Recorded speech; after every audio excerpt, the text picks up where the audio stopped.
continuando con el desarrollo del tema, vamos a hablar de tipos de sonar.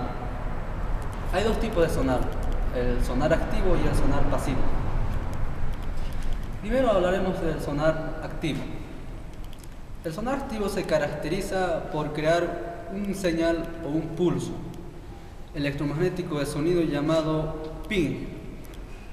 Dicha señal, al encontrar un obstáculo, vuelve a ser recogida por el receptor. Obviamente vemos aquí en la figura, este es el sonar, el emisor y el receptor, que emite una señal o un pulso electromagnético hasta toparse con el objeto. El objeto devuelve una señal de respuesta como un eco, ¿no? Y existen tres tipos de funcionamiento del sonar. Uno, cuando el emisor y el receptor se encuentran en un mismo lugar, se llama monoestático. Y cuando el emisor y el receptor se encuentran separados, se llama biestático. Y cuando hay varios emisores aquí y varios receptores así usualmente separados, se le denomina multiestático. El sonar activo se clasifica en 5 subsistemas de funcionamiento. 1. Base acústica. En este proceso o sistema, el transductor transforma señal eléctrica en acústica y también puede transformar señal acústica en eléctrica. Y la otra es 2, que es selección o conmutación. ¿Cómo puede determinarse si va a funcionar en modo activo o en modo pasivo? Y en conmutación se pueden conmutar el emisor con el receptor. Y la 3 es el emisor, que va a emitir una señal. Y la 4 es el que va a recepcionar la señal, el eco. Y la lectura procesada de la señal requerida.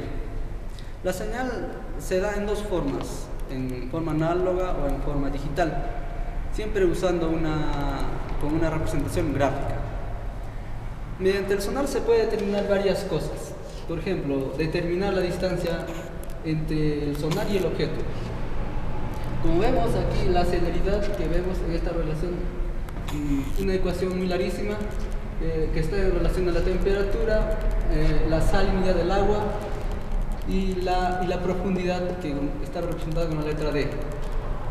Una vez conocida la celeridad y también conocida el tiempo, podemos determinar la distancia que hay entre el sonar y el objeto, ¿no? Está dado por esta fórmula, 1 a la 1 medio por la celeridad por el tiempo. Bueno, también se puede conocer qué objeto se encuentra aquí, de qué objeto, su forma, su elemento, de qué está compuesto. Se puede determinar de cuántas ondas es sumergido y cuántas ondas es devuelta al receptor. De esa forma se puede reconocer el objeto. Bueno, ahora vamos a pasar al sonar pasivo. El sonar pasivo solo escucha directamente el sonido de los objetos que permanecen sumergidos. Obviamente no emite señal, solo recibe.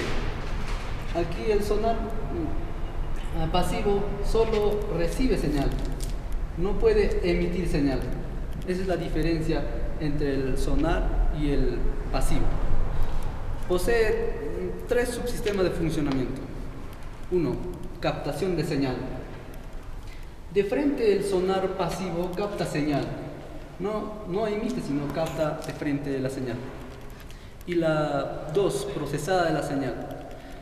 La señal, una vez captada por el hidrófono, es procesada y amplificada esta señal.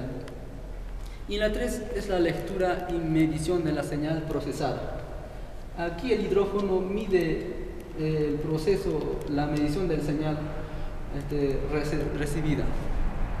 Bueno, hay diferentes criterios para elegir qué tipos de sonar utilizar.